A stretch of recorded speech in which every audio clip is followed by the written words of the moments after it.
BJP को बिना तोड़े छोड़ेंगे नहीं, मुकेश सहनी ने दे दी खुली चेतावनी। इंडिया में एंट्री का दिया सिग्नल। लोकसभा चुनाव को लेकर बिहार का राजनीतिक पारा इस वक्त कुछ ज्यादा ही गर्म है। यहाँ एनडीए और महागठबंधन के बीच जमकर वार पलटवार देखने को मिल रहा है। एक तरफ एनडीए के दल महिला आरक्षण को लेकर अपना पीठ थपथपा रहे हैं, तो दूसरी तरफ महागठबंधन जातीय गणना से गदगद है। महागठबंधन के दल इसे 2024 का ब्रह्मास्त्र मानकर चल रहे हैं, जिससे ऐसा महसूस हो रहा है कि एनडीए और महागठबंधन पूरी तैयारी में है। वैसे बिहार में कुछ दल ऐसे भी हैं जिनकी तैयारियां तो पूरी नजर आ रही है, लेकिन पार्टी ने यह तय नहीं किया कि अकेले चुनाव लड़ेगी या किसी गठबंधन में जाएगी। इस लिस्ट में एक बड़ा नाम मुकेश सहनी की वीआईपी का है। दरअसल सहनी को लेकर यह साफ नहीं हो पाया है कि उनका अगला कदम क्या होगा, पर अब उन्होंने बड़ा इशारा दे दिया है कि वे इस बार किसकी नींद हराम करने की तैयारी में जुटे हैं। ऐसे में आइए इस वीडियो में हम वीआईपी प्रमुख और उनके रणनीति का जिक्र करेंगे। आपको बता दें कि मुकेश सहनी लोकसभा चुनावों को लेकर बिहार, झारखंड और उत्तर प्रदेश में अपनी पार्टी को लगातार मजबूत कर रहे हैं, पर वे अभी भी किसी गठबंधन का हिस्सा नहीं है। लेकिन अब उन्होंने कुछ ऐसा बयान दिया है जिसके आधार पर यह माना जा रहा है कि वे कम से कम एनडीए का हिस्सा बन सकते हैं। ऐसे में चर्चाओं का बाजार गर्म है कि मुकेश सहनी महागठबंधन का हिस्सा बन सकते हैं। तो सबसे पहले आपको मुकेश सहनी का बयान बताते हैं। दरअसल वीआईपी प्रमुख मुकेश सहनी ने बीजेपी पर एक बार फिर से बड़ा हमला बोला है।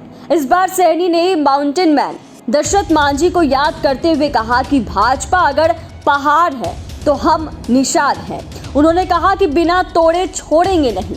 जाहिर सी बात है कि बीजेपी की मजबूती को तोड़ने की चुनौती देकर मुकेश सहनी ने अपनी मंशा साफ कर दी है। सहनी ने कहा कि वह दिन चला गया जब राजा के घर में ही राजा पैदा होता था। अब जिसके पास वोट है वही पीएम और सीएम बनेगा। अब सवाल यह उठता है कि मुकेश सहनी के इस हुंकार की पीछे का ताकत क्या है। तो आपको बता दें कि बिहार में निषाद समाज का वोट बैंक करीब 9% है। वहीं निषाद समाज की करीब 21 उपजातियां हैं। इनका भी वोट बैंक 5 से 6% है, यानी कि 14 से 15 तक का वोट बैंक निषाद समाज के पास है।